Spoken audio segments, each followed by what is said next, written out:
Louange et remerciements au Seigneur. guhimbazwa no gushimwa bibi by'umwami n'icubahiro c'izina ryiwe. Rero dushobora kugurura iminwa n'imitima kugira ngo turirimbe ishimwe ryiwe kandi tumusenge. Imbere yuko tubikora,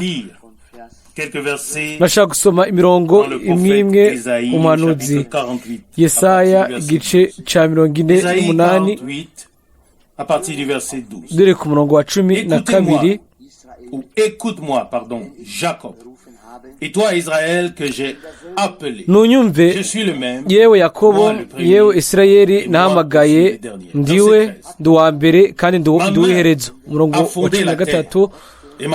Mbere ukuboko kwanje niko kwashizeho itangiriro ry'isi, n'ukuboko kwanje kw'iburyo niko kwabambye ijuru. Iyo mbihamagaye bivira hasi rimwe. Umurongo wa 14. Mwese nimukorane mwumve. Ninde wo muri mwebwe, ninde wo muri bo yigeze kuvuga ibyo? Uwo jewe uhoraho nkunda azogira Babuloni uko ngomba, kandi ukuboko kwiwe kuzotera Abakaludaya. Umurongo wa 15. Ni jewe nyene nabivuze, mbere naramuhamagaye ndamuzanye, kandi urugendo rwiwe ruzogira amahirwe. 16. Nimwigire hafi mwumve ibi, uhereye mu itanguriro ntaho navugiye mu mpisho, uhereye aho byabereyeho nariho, kandi none uhoraho Imana antumanye na mwemu wiwe. Umurongo wa 17. Uko niko uhoraho umucunguzi wawe uwera w'Abisirayeli agize ati, ni jewe uhoraho Imana yawe nkwigisha ibikugirira ikimazi, ngo bikugira ikimazi kubw'agakiza kawe, nkakurongora mu nzira ukwiye gucamo. Umurongo wa 18. Iyo uba warumviye ibyagezwe byanje, uba waragize amahoro ameze nk'uruzi, kandi ukuguruka kwawe kuba kwarabaye nk'imipfunda ikiyaga. Umurongo wa 19. Kandi urubyaro rwawe rwobaye nk'umusenyi, n'abava mu nda yawe bobaye nk'umuhekeke wawe. Izina ryawe ntiryorandutse canke ngo rizimangane imbere yanje. Gushika hano iri jambo ryera ry'igiciro ry'Imana, ndizera yuko kuri ino saha ntidusoma gusa ijambo ryabwiye Yakobo canke Isirayeli, ariko dusoma ijambo kandi dushaka gufata ico Imana yaba ishaka kubwira ubwoko bwayo, kandi ico ishaka kutubwira kwino saha, kutubwira ibyo ishaka kutubwira. Kandi turashima yuko yavuze, kandi ko n'ubu ikivuga, kuko tubaye mu gihe ca nyuma, kandi mu gihe gikomeye. Ntiyavuzwe mu mpisho, ariko ijambo ryayo ryarakwiragiye mu minsi yacu mu bihugu byose, kandi turabizi yuko izosoza mu buryo bw'itangaza ibintu byose yigeneye gukora. Ego ishobore ku isaha y'umugoroba no kuturongora natwe kubw'ubushobozi bwa mwe muwe mwiza, ashobore kuduhezagira mu butunzi bw'ubuntu bwiwe. Turahaguruka ubu rero kugira ngo dusenge, dusabe umugisha. Data uri mu ijuru, turagushimira biva mu bwina bw'umutima wacu yuko dushobora gukorana, kandi yuko dushobora kumviriza ibyo ushaka kutubwira. Iminsi yose ufise ikintu ushaka kubwira ubwoko bwawe, kandi turanezerwa mu kumenya ko mbere no mu minsi yacu ntiwacecetse, ntudushitse mwami, ariko uratuvugisha biciye ku ijambo ryawe ry'ubushobozi, kuko ijambo ryawe ni kwa rukuri kandi rigumaho, ririho. Ibintu byose wavuze guhera kera biguma bihari, kandi tubona ugusohoza kw'ijambo ryawe n'amasezerano yawe. turagushimira yuko wasoje ibintu bya kera kandi ko révélé, fait connaître des wahishuye choses. ukamenyekanisha ibintu bishasha. Nous sommes si heureux, turanezerewe Seigneur, cyane mwami d'avoir part à tout ce kuko que tu dufise fais, umugabane mu bintu byose ukora, d'avoir part à ton action, kugira à tes œuvres umugabane puissantes. mu bikorwa byawe, mu gikorwa cyawe cy'ubushobozi. Turi ubwoko bwawe umukuko mu kiganza cyawe, turagusabye no kuri uyu mugoroba ngo ukure ibintu byose muri twebwe bidashobora kuguma bihagaze imbere yawe. O Mana, imitima yacu, mu buzima bwanje, mu byumviro byanje, ibintu byose mwami bidafise ikibanza cyabyo mu bwami bwawe, ubirekere kure yacu mwami. Uduhe imitima yugurutse, uduhe imitima, uduhe ugutwi kuguruye, uduhe ijisho ribona kugira ngo dushobore kubona mwami ibyo ushaka kutubwira. Uhezagire umukozi wawe, uhezagire intumwa yawe, mwene data wacu, uhezagire kandi n'ubwoko bwawe bwose ahantu hose no bibanza byose. Abo bose kumbure basuzuguritse, abo bose bari ukwabo, abo bose mwami ntubasige, ariko ubahezagire kandi ubahumurize, uduhumurize natwe kandi dufashe kuri ino saha. Turagusabye kandi ngo ubane natwe muno mu minsi igiye kuza. Turahimbaza dutazira imbabazi zawe mu izina rya Yesu, amen. Muricara. Guhimbazwa no gushimwa bibe iby'umwami. Turi mu buryo bushasha muri kino cumba nyine, bimeze nk'ibidasanzwe, ariko ni byiza kuba hano. Turashimira Imana ku bintu byose, muri rusange kuri byose, mbere no kubwo aha dukoranira hasanzwe nk'uko kwa Mugweze nari Zurich. Un peu plus d'un an pour que la salle byatwaye nk'umwaka kugira ngo icumba cyari basengeramwo gishobore kuba cuzuye. Cacitse icumba by'ukuri cy'iminsi mikuru, washobora kwiyumva neza uri hari. Ariko si ibyo gusa, abantu baje baranezerewe ko mu buryo bushasha hari igikorwa c'Imana, yuko bashobora kumviriza mu buryo bushasha icumba ciza, ijambo ry'Imana ryiza. Icumba ciza naco kimaze kiretse Imana ishoboye kutuvugisha ikatubwira, kandi tugashobora natwe kuvugana nayo, hanyuma tukagira icizigiro cuzuye muri yo ibintu byose bidushikira mu buzima. Turiziga yuko izorongora ibintu byose mu buryo bw'itangaza bwiza. Kwa gatandatu habaye ubukwe bwiza cyane hafi y'i Berne, inyuma ya Berne ni hafi y'ikiyaga. Naribajije mbega twokwifata gute? Ego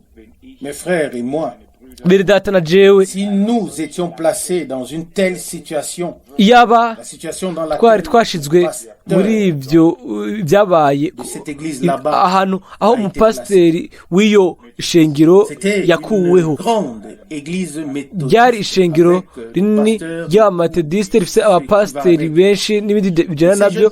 Hanyuma abo bantu bakiri bato bategerezwa kugira ubukwe, bagize icyifuzo ko aba ari we Ndata Frank ariwe ahezagira ubukwe. Hanyuma umupasiteri ngaho hari nk'abantu amajana 200. Nari bajeje ubwanje ati none ibi no bifata gute je bishikiye. Ariko Imana misi yose itanga ubuntu. Birashoboka ko me conduit sur les chemins si profonds pour incana mu nzira zibyena kugira ngo nshobore gutahura umwe wese mu bintu abariko arabamwe. Sinigire ndaba umuntu nemwe ndamugaya ndamurabira hejuru, ariko ndabirabiri hasi kugira ngo nshobore gufasha abantu. Hanyuma uwo mugabo umupasiteri yandamukije mu biganza mu buryo budasanzwe. Imbere yuko ngenda aravuga ati Imana ihezagire abo bagize ubu bukwe kubw'ubukozi bwawe. Ayo majambo yankoze ko bidasanzwe.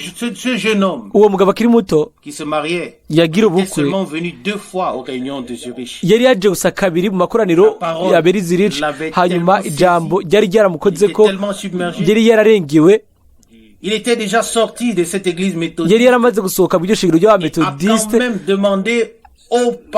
nubwo biruko aca asaba umupasiteri wiwe yuko ubukwe bwobera aho nyine mu iyo shengero. hanyuma mu byose gatonya mbega twebwe twokwifata gute? nabikuyemwo icigwa gikomeye, ni kuvuga ko misi yose ni kugira ubuntu n'urukundo cyane cyane mu bintu biba bigoye by'ubuzima. Imana ibiduhe by'ukuri bigwiriye, kuko ni ngaho gusa niho dushobora kuba twokwikwegera ko abandi, naho gusa twashobora gutsindira abandi tukababera umugisha abandi iyo twishize hagati muri bo. hanyuma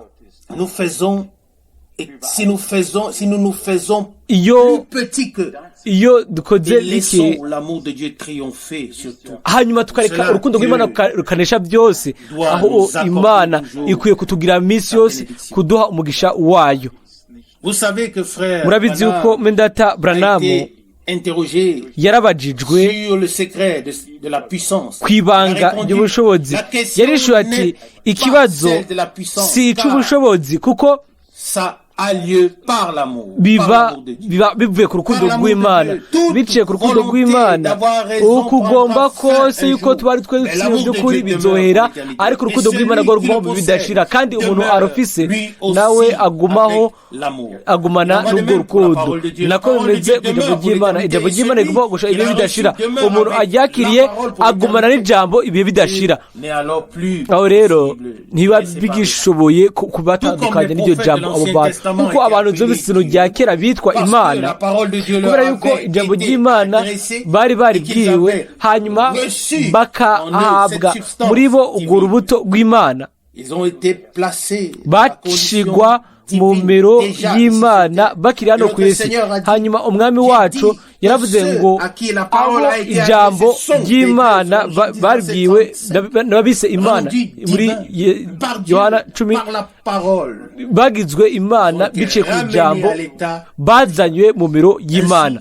aho rero ijambo ry'Imana niba rigumaho ibi bidashira, abantu bose baryakiriye mu by'ukuri bagumaho hamwe n'ijambo ry'Imana mu bihe bidashira, kubera yuko ijambo ryashizwe mu bugingo bwacu nk'urubuto rw'Imana, kandi buri rubuto rwose rugwira nk'uko ubwoko bwabwo buri mu itanguriro igishambere. urubuto rw'Imana rutegerezwa kugwira, rutegerezwa kubyara urubuto rw'Imana. mbega nibyo, nta kundi kurubyogenda. nicyo gituma abantu bamwe ntibatahura ijambo ryo muri Zaburi rigarukanwa muri Zaburi 5 rigaruka muri Heburayo 1, kuvuga ngo nicyo gituma Imana yawe yagusize amavuta y'umunezero. aho ku murongo w'9, mu Mana havamwo Imana. uko niko Yesu Kristo yari Imana igaragajwe mu mubiri nk'umwana w'Imana, kandi ture abahungu n'abakobwa b'Imana bakundwa.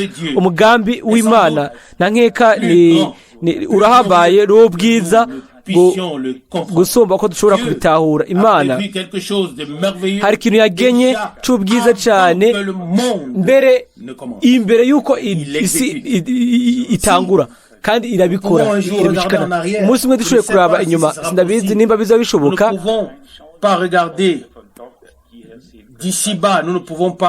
turi hano hasi dushobora kuraba hakurya.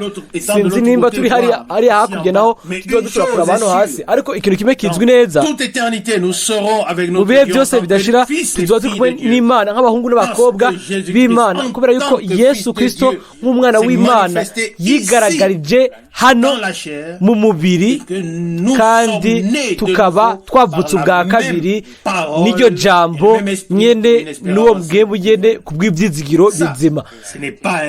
iyo si inyigisho, ico n'igifatika cy'ukuri, ni umwimenyerezo ushika, nivyo twabayemwo, ibyo byabaye igice cy'ubuzima bwacu. iryo niyo tandukaniro rikomeye. iyo ari inyigisho gusa rero turashobora kubiharirako, ariko nimba ari umwimenyerezo aho rero dushimire imana hanyuma tujyane n'inzira yayo. haleluya amen. ego iryo tandukaniro rikomeye umuntu abiharira ko ntaba arabigiramwo umwimenyerezo. umuntu abigizemwo umwimenyerezo nta muntu n'umwe ashobora kubimuhaririza ko ibintu birasanzwe bimeze uko, kandi rimwe rimwe rero turabigoza twebwe. amen. ndi umuntu adakeneye amashugwe baravuga ngo ni byiza ko umuntu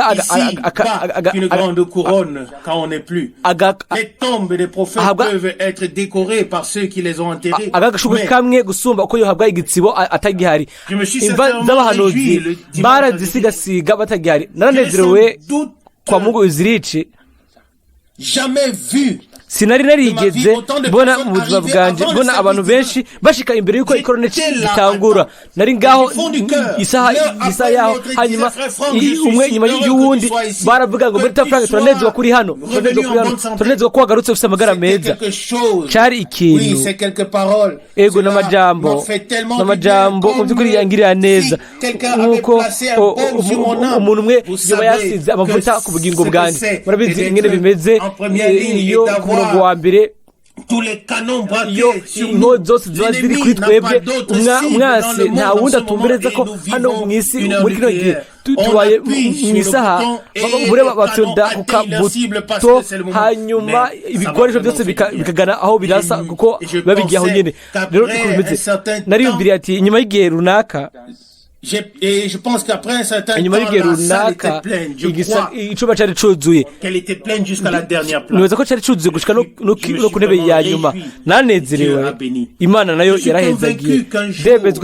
suis convaincu les munitions s'épuiseront aussi, et les croyants devront constater qu'il ne sert à rien de se rendre à la vie difficile et de s'opposer les uns les autres, mais qu'ensemble et les uns pour les autres nous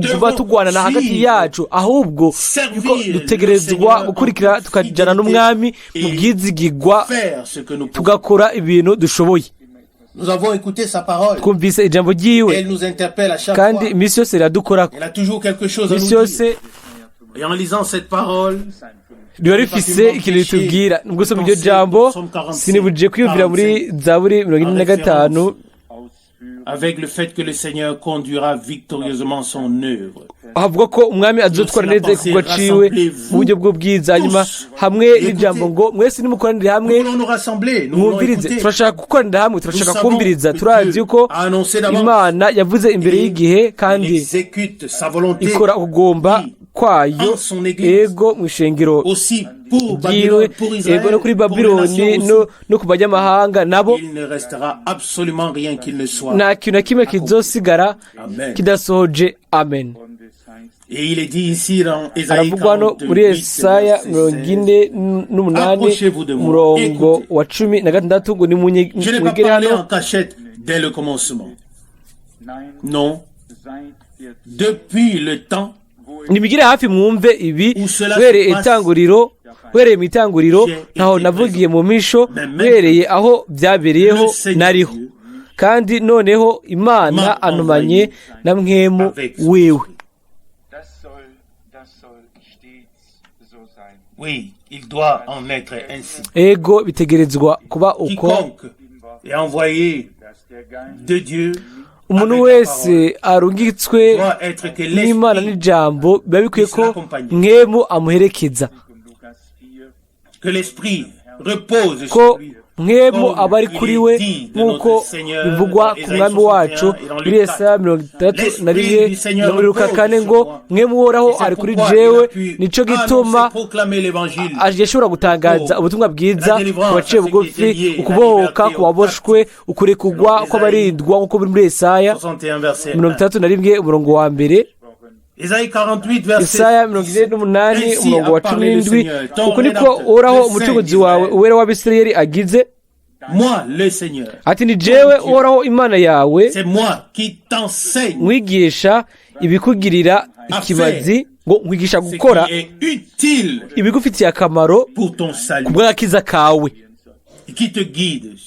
ngo nkakurungura ku nzira ukwiye gucamwo mu by'ukuri bishobore kumera nk'uku ndiyumvira yuko turashobora kwirenza ibintu byose abantu bavuga nimba ibi bintu byanditswe hano bisoje mu buzima bwacu umwami abari natwe atwigishe atwereke inzira atwereke ibishobora kudufasha mu gakiza kandi atujyane ku nzira iyo dutegerezwa kujyana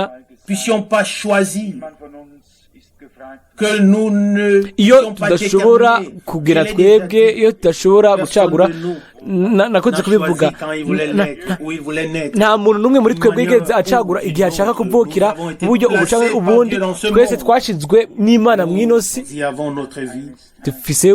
dufisemo ubuzima kandi dutegerezwa kuva mu inosi umunsi umwe ikintu nyamukuru ni uko Imana yoshikira ibyo ifitiye uburenganzira mu buzima bwacu muri Zaburi 45 haranditse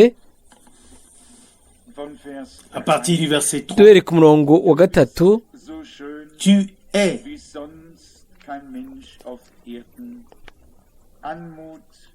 tu es si beau comme aucun autre homme sur la terre. Murongo wa 2 mu Kirundi uri n'ubwiza buruta ubw'abana b'abantu igikundiro gisutswe mu minwa yawe nico gitumye Imana igwa umugisha w'ibihe bidashira.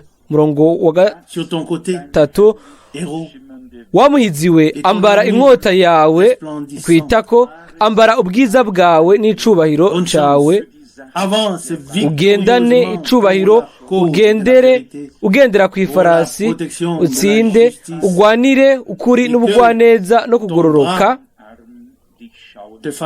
ukuboko kwawe kw'iburyo kwigishe ibitera ubwoba. Umurongo wa 5 imyami yawe irasongoye amahanga agwa bukumbi imbere yawe imyami yawe iguye mu mitima y'abansi b'umwami. Umurongo wa 6 ingoma yawe Mana ihangamye ibihe bidashira icumu ry'ubugabe bwawe n'icumu ry'uganza atunganye wakunze ukugororoka wanka ubugararije nico cyatumye Imana niyo Mana yawe ikurobanuza amavuta y'umunezero ikakurutisha bagenzi bawe. Umurongo w'9 impuzu zawe zose zitamirana isenga n'imbazi na kesiya mu ngoro zisharijwe n'amahembe y'inzovu inanga ziraguhimbaye. Umurongo w'9 mu nshoreke zawe z'icubahiro harimo abakobwa b'abami iburyo bwawe hahagaze umwamikazi yambaye izahabu yavuye muri Ofiru. Turashobora kubandanya gusoma ingene mwe mu Imana yahumekera aba bantu b'Imana n'ingene mu buryo bw'ubuhanuzi ibintu byose byarashizweho gusa uko kandi tukabibona igihe dusomye isezerano rishasha n'isezerano rishasha. Urashobora gusoma iyi mirongo nyene muri Muheburayo igice ca mbere mu gice kimwe mirongo nimwe Muheburayo 8 umurongo w'8 ngo ingoma yawe et qu'est-ce que le prophète a dit mbega umuhanuzi yavuze ngo icumu ry'ubugabe ntizo kuja kure kandi ngo ubutware buzoba ku bitugu vyiwe izina ryiwe rizoba igitangaza umujyanama data ahoraho umukama w'amahoro. Ivyo bintu byose amazina canke ivyo bitangazwa n'abantu b'Imana ibyo byose bigira umwuzuro uhuje neza ku buryo bw'uko dushobora gusa kubitangarira tugasenga tukavuga tuti mwami nubwo ari ubumuga n'intege z'umuntu wavuze imbere y'igihe umugambi wawe w'agakiza uhoraho biciye mu kanwa kawe k'abahanuzi n'abakozi bawe biciye guhumekerwa kwa mwe mu wawe. Amen. Kandi mu nyuma wagize abantu bafata ayo majambo yose barayegeranya barayatondeka. Amen. Quel privilège Dieu nous a accordé mbega amahirwe imana yaduhaye en nous donnant un amour authentique mu et kuduha véritable pour sa urukundo parole, nyakuri rwo gukunda ijambo ryayo, sa parole, gukunda la ijambo parole de la ryayo, vérité. ijambo ry'ukuri. Et quand il est écrit dans 2 igihe byanditse mu Thessaloniciens, bitesalonika kabiri, parce qu'ils n'ont pas cru ngo à la vérité, kuko batakunze ukuri, batakunze gukunda ukuri, imana yabaronkiye imwe ibazimiza. Ndetse kabiri 10 ivyo rero byabaye mu buryo la parole de Dieu bukwiriye kubaho. est indivisible. Ijambo ry'imana ntirigabugwa kandi ni iry'ukuri, turashobora kuryizera. Harahiriwe umuntu mu mutima Un amour afise ugukunda, tel amour de urukundo la vérité, ubwo gukunda ukuri, tel que Dieu seul nk'uko imana yonyine ubwayo ishobora kubishyira muri twebwe. qui Hariwe considère umuntu toute parole de Dieu comme araba vraie. ijambo ryose ry'imana ko ari ry'ukuri, nubwo Il est écrit ici, c'est niriba pourquoi, oh ryanditse Dieu, hano ton ngo Dieu, nicyo gituma mana imana yawe yakurobanurije amavuta. aime l'homme Hahiriwe umuntu pour qui cela uwo est ivyo révélé par l'Esprit. abishurirwa na mwemu. L'homme Umuntu qui ne panique pas, adata qui umutwe, n'interprète pas, qui adasobanura, n'étrébuche pas, adabitsitarako, ariko agashobora kubitondeka byose kuko nawe yatondetswe n'imana. Abantu bose b'imana, qu'il soit prophète ou yaba apôtre, umuhanuzi yaba intumwa, n'étaient pas des hommes mystiques, ntibari abantu bayobeye, pas des philosophes, ntibari abanyabwenge, abafilozofe, bari abantu b'imana une vue sur le plan babona éternel umugambi uhoraho w'isumba byose, hanyuma bakavuga, bakandika basunitswe na mwe mu w'imana. Et je crois que Dieu Ndizere ko n'a pas changé. imana ntiyahindutse.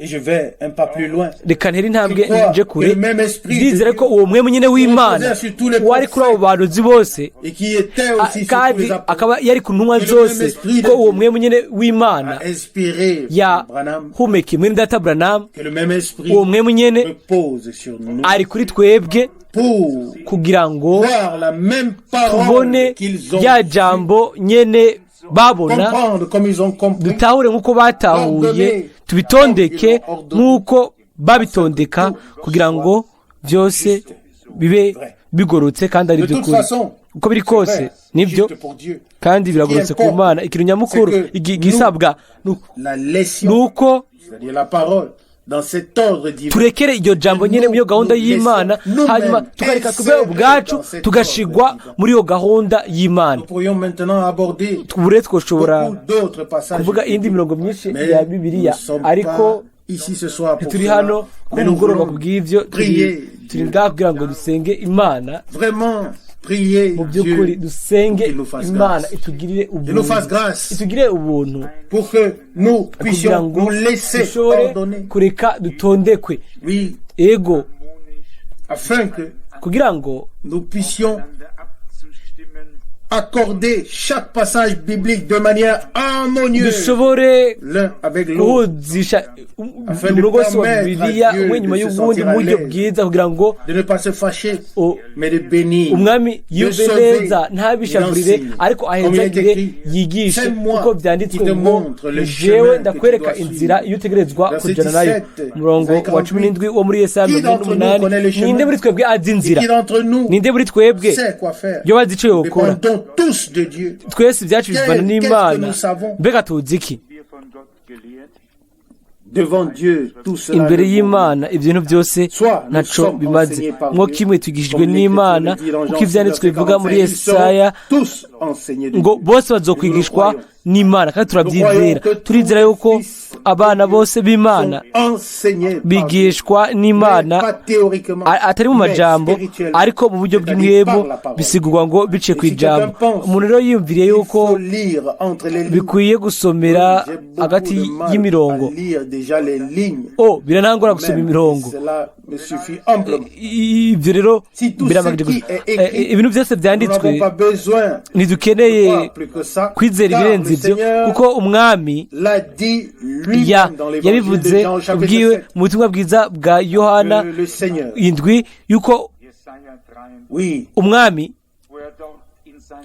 le Seigneur dans le psaume, Umwami dans muri ce psaume, muri iyo zaburi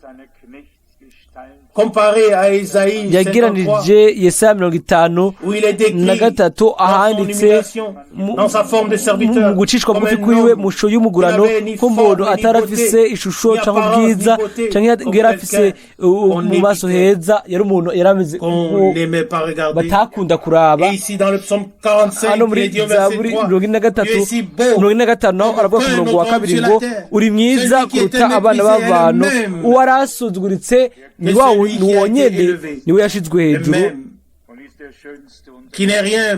uwo kuri bamwe atacu yaravuze bamurinda, uwo niwe afatwa n'abandi nk'ibuye rigumya imfuruka, ni mwiza mu bihumbi byinshi kuri ko bimeze. kandi turashima ukubw'umwami wacu yuko turi muri abo bababazwa, turi muri abo umwami yikoreye ibintu byose ku bwacu, yaretse arakubitwa ku bwacu, byose ku bwawe, ku bwanje. niwe imbere y'inyonga ziwe ijuru n'isi, ariko mu maso hiwe hariho hononekaye ku buryo bw'uko batashaka kumuraba. mbega bizomera gute umunsi aho bose bazobona aho mu maso bakamenya ngo uriya niwe twashikuye ubwanwa, uriya niwe twaciriyeko, uriya niwe twakubise,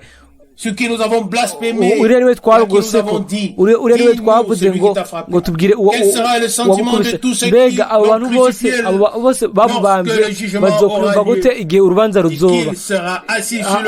akaba yicaye ku ntebe nk'umucamanza, kandi byose bigategereza guca bugufi bikatura ko ari umwami.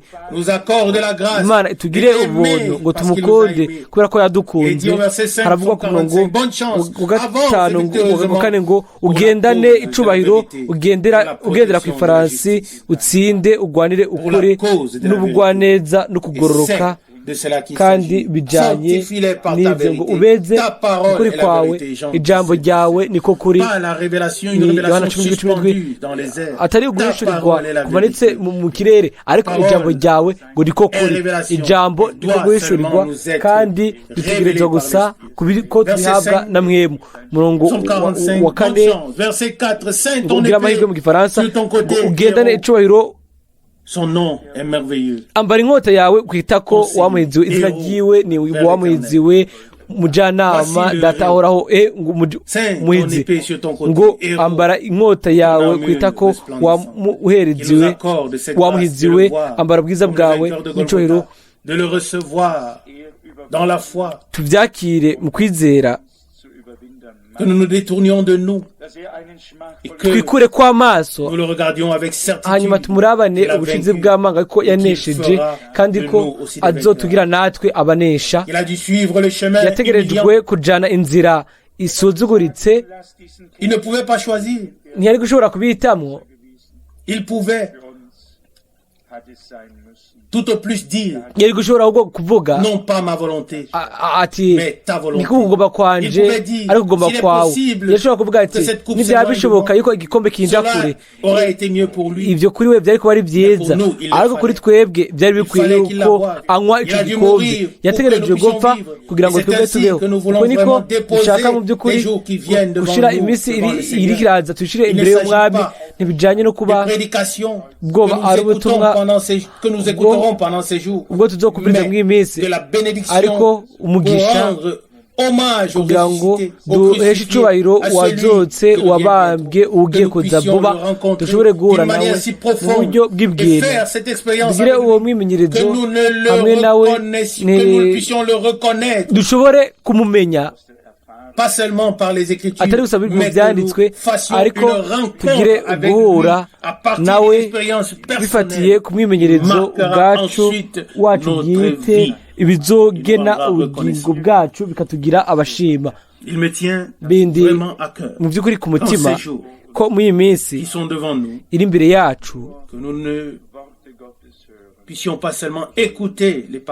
nitwumvirize gusa amajambo y'Imana, ariko tugire umwimenyerezo w'ibyo umwami yaduteguriye ku bwacu kandi n'ibyo yateguye tubigiremo imyimenyerezo ku bw'ubuntu. Imana izo biduha ku bw'ubuntu, hahimbazwe izina ry'iwe ryera. Amen. Turahaguruka kugira ngo dusenge. Data uri mu ijuru, turakubwiye ngo urakoze mu bwira bw'imitima yacu kubw'ijambo iryo watubwiye muri iyi minsi.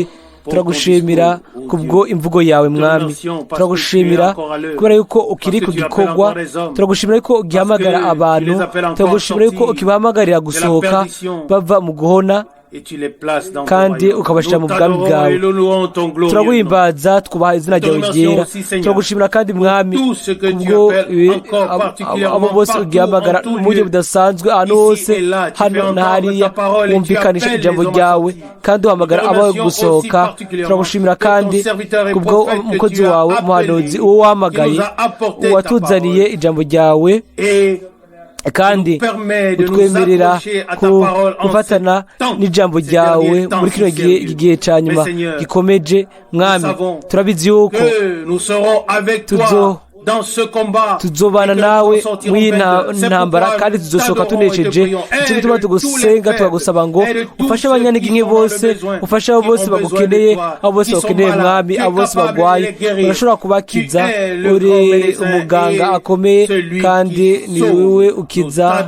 Turagusenga mu izina rya Yesu. Amen.